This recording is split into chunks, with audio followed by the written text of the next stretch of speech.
Assalamualaikum warahmatullahi wabarakatuh. Semangat pagi. Selamat bertemu kembali dengan saya, Robianto, dari SMA Negeri 81 Jakarta, Jalan Monumen Pancasila Sakti Lubang Buaya, Jakarta Timur. Pada pembelajaran pendidikan Pancasila dan Kewarganegaraan kelas 9 semester ganjil. Pada pembelajaran hari ini kita akan membahas KD 32, yaitu memahami pokok-pokok pikiran pembukaan Undang-Undang Dasar 1945. Memulai, mari jangan lupa presensi kamu ke koordinator mapel ya. Dan mari kita berdoa bersama-sama supaya pembelajaran hari ini bisa berjalan dengan baik. Kalian bisa menyerap ilmu dengan sebaik-baiknya sehingga ke depan kalian bisa lebih baik, kita semua lebih baik untuk bersama-sama menjadi warga negara yang bertanggung jawab untuk diri sendiri, keluarga, bangsa, negara, dan agama. Berdoa mulai.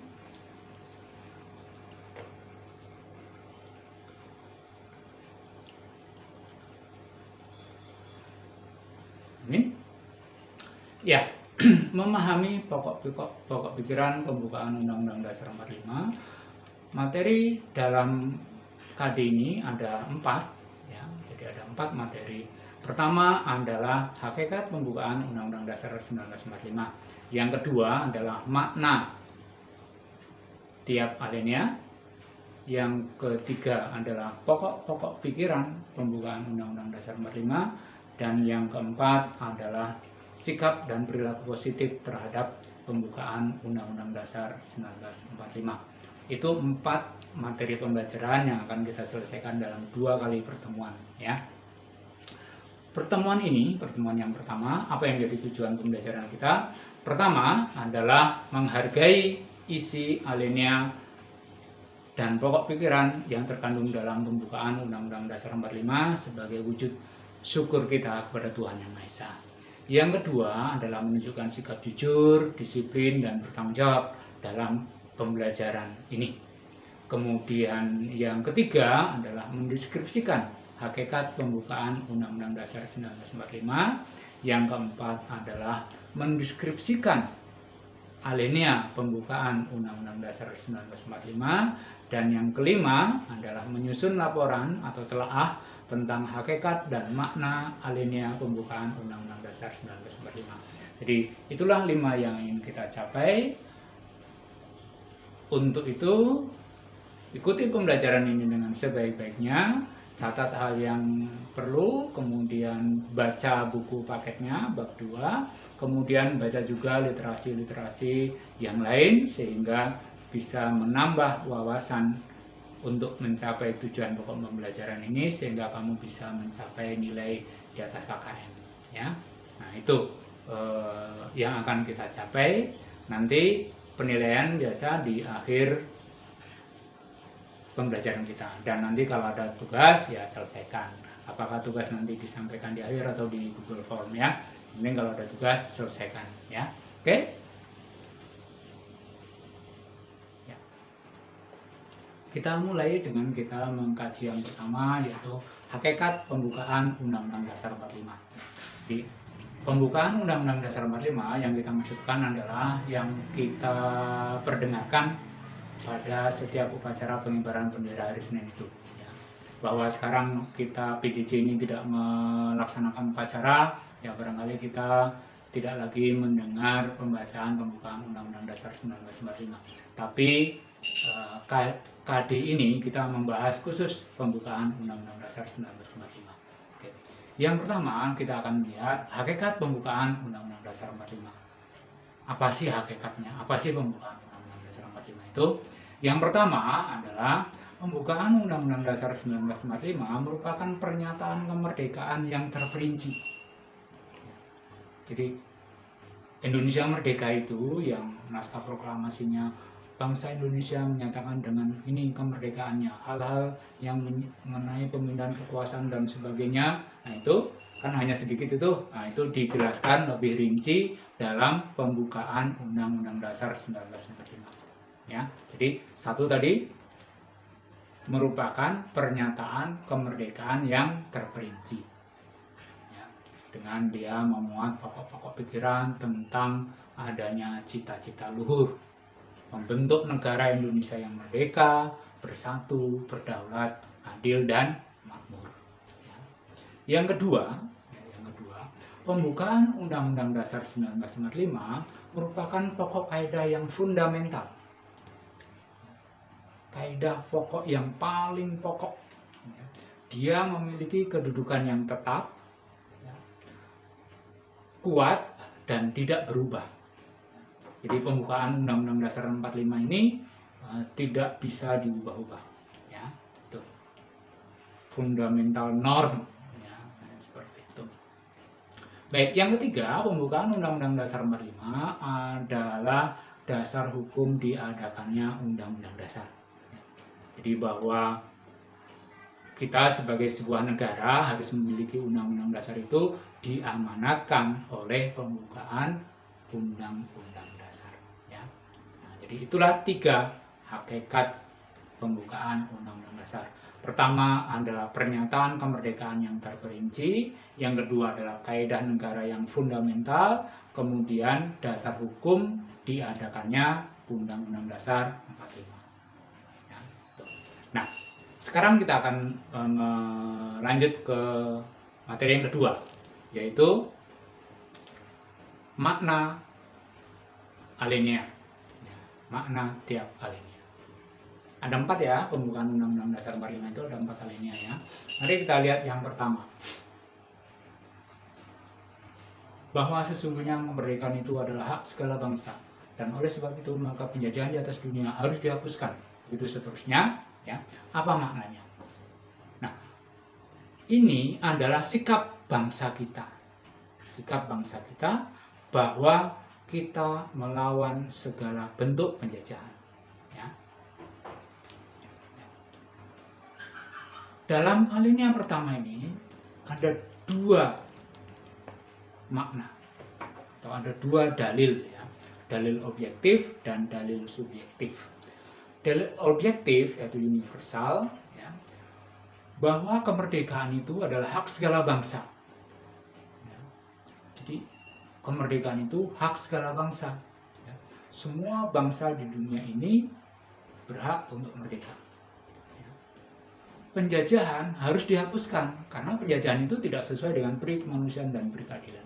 Bahwa dalam penjajahan itu tidak sesuai dengan peri kemanusiaan ya, artinya bahwa dalam masa penjajahan itu, dalam proses penjajahan, manusia dianggap sebagai benda. Bisa dimiliki, bisa diperjualbelikan. Penjajah dan terjajah beda statusnya. Negara terjajah sumber dayanya diambil oleh negara penjajah. Yang kedua, dalil subjektif. Dalil subjektif itu artinya bahwa kita sebagai bangsa,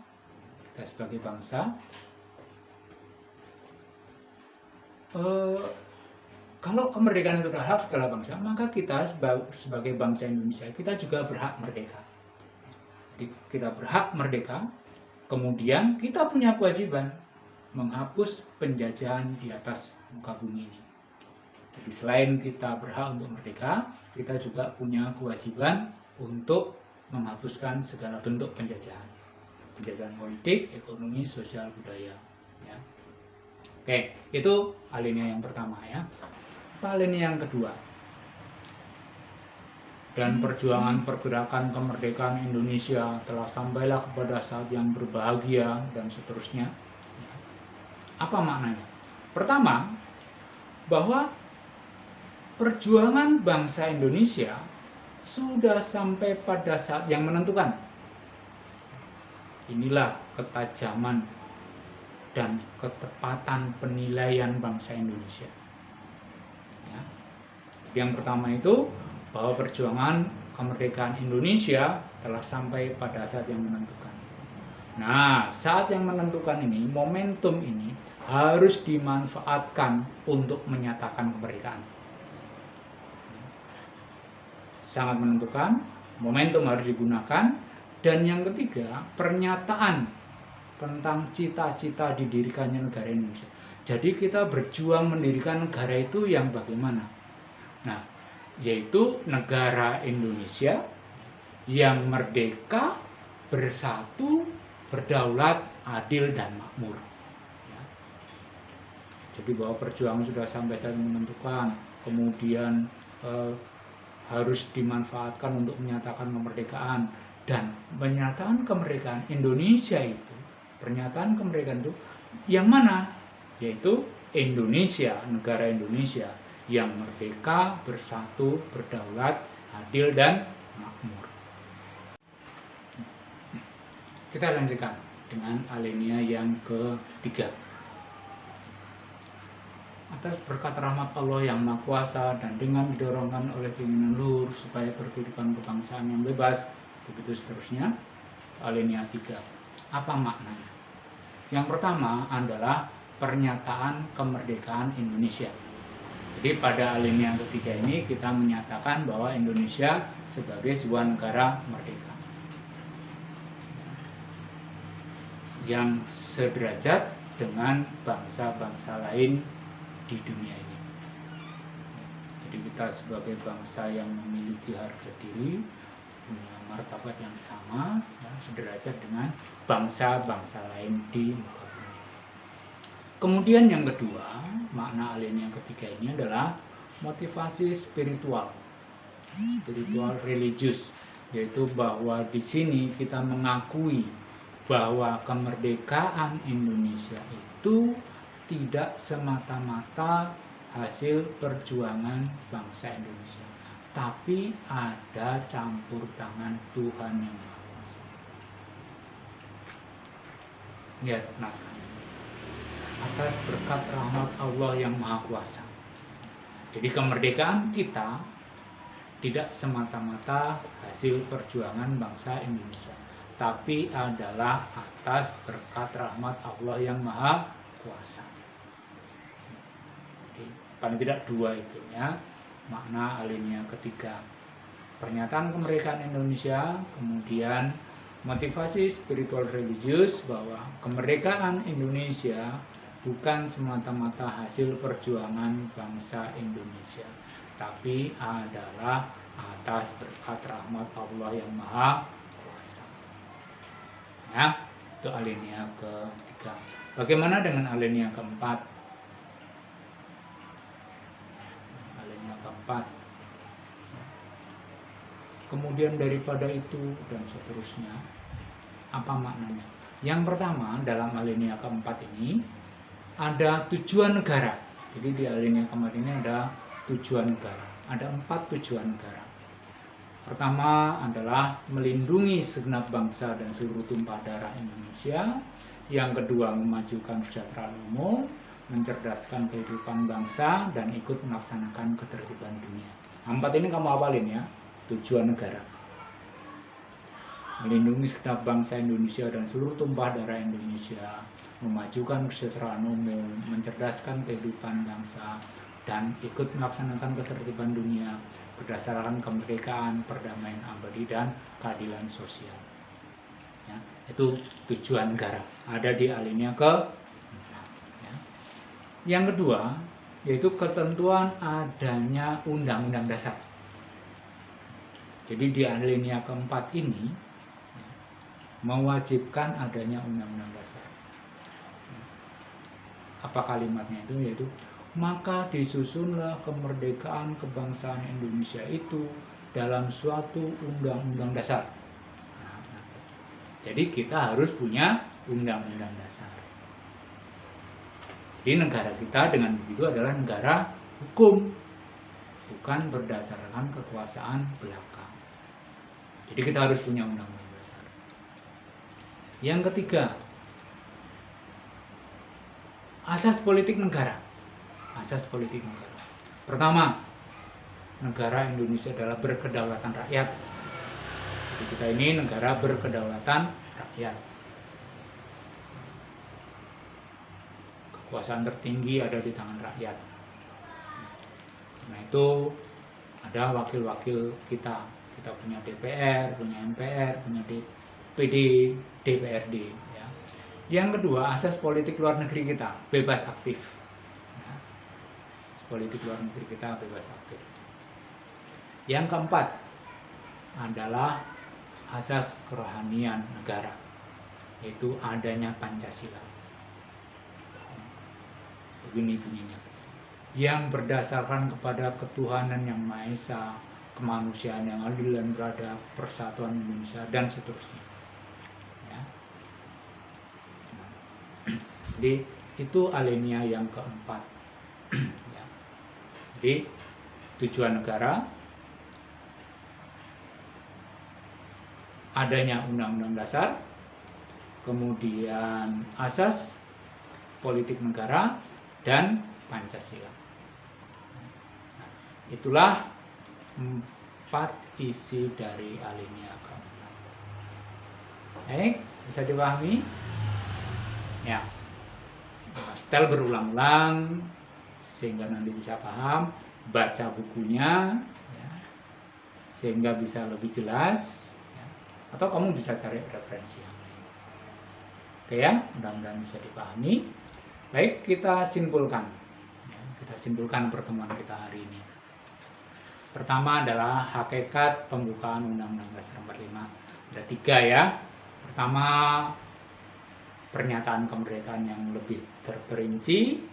Yang kedua adalah kaidah negara yang fundamental. Kemudian yang ketiga adalah dasar hukum diadakannya Undang-Undang Dasar. Itu kesimpulan dari hakikat pembukaan Undang-Undang Dasar 45. Makna tiap alinea, nah, ini sudah diperas lagi nih, jadinya kayak apa nih? Ya seperti ini. Jadi kita simpulkan apa makna alinea pertama. Alinea pertama adalah sikap dan tekad kita bangsa Indonesia untuk menghapuskan penjajahan karena tidak sesuai dengan pri kemanusiaan dan pri keadilan. Alinea yang kedua, perjuangan sudah sampai saat yang menentukan, momentum harus dimanfaatkan untuk menyatakan kemerdekaan. Kemudian kemerdekaan yang kita nyatakan itu adalah negara Indonesia yang merdeka, bersatu, berdaulat, adil, dan makmur. Alinea 3, pernyataan kemerdekaan Indonesia dan sikap bangsa Indonesia bahwa kemerdekaan tidak semata-mata hasil jerih payah bangsa Indonesia, tapi juga atas berkat rahmat Allah yang Maha Kuasa. Ya. Alinea 4. Nah, alinea keempat ini ada 4 yang harus kita pahami. Yang pertama, dia memuat tujuan negara. Yang kedua, ketentuan adanya undang-undang dasar, jadi harus ada undang-undang dasar. Kemudian asas politik kita, yaitu Indonesia adalah berkedaulatan rakyat. Kemudian adanya Pancasila. Ya, oke, itulah pembelajaran kita hari ini. Mudah-mudahan bisa dipahami. Sekali lagi, ya baca berulang-ulang. Ya, kemudian ya berarti karena ini video berarti diputer ya, tapi cukup kamu baca bukunya ya, cari referensi yang lain. Oke, demikian, mudah-mudahan bisa dipahami. Terima kasih. Kita tutup pertemuan hari ini dengan sama-sama mengucap hamdalah. Alhamdulillahirrahmanirrahim. Terima kasih. Sampai bertemu kembali. Tetap semangat, jaga jarak, rajin cuci tangan, pakai masker kalau keluar rumah, dan hindari kerumunan.